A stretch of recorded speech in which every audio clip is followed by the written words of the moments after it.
اور جب ہمارا ارادہ کسی بستی کے ہلاک کرنے کا ہوا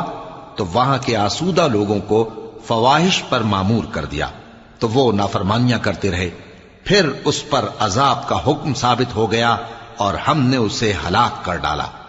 اور ہم نے نوح کے بعد بہت سی امتوں کو ہلاک کر ڈالا، اور تمہارا پروردگار اپنے بندوں کے گناہوں کو جاننے اور دیکھنے والا کافی ہے۔ جو شخص دنیا کی آسودگی کا خواہش مند ہو تو ہم اس میں سے جسے چاہتے ہیں اور جتنا چاہتے ہیں جلد دے دیتے ہیں، پھر اس کے لیے جہنم کو ٹھکانہ مقرر کر رکھا ہے، جس میں وہ نفرین سن کر اور درگاہ الہی سے راندہ ہو کر داخل ہوگا۔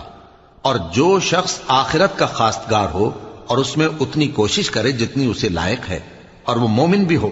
تو ایسے ہی لوگوں کی کوشش ٹھکانے لگتی ہے۔ ہم ان کو اور ان کو سب کو تمہارے پروردگار کی بخشش سے مدد دیتی ہیں، اور تمہارے پروردگار کی بخشش کسی سے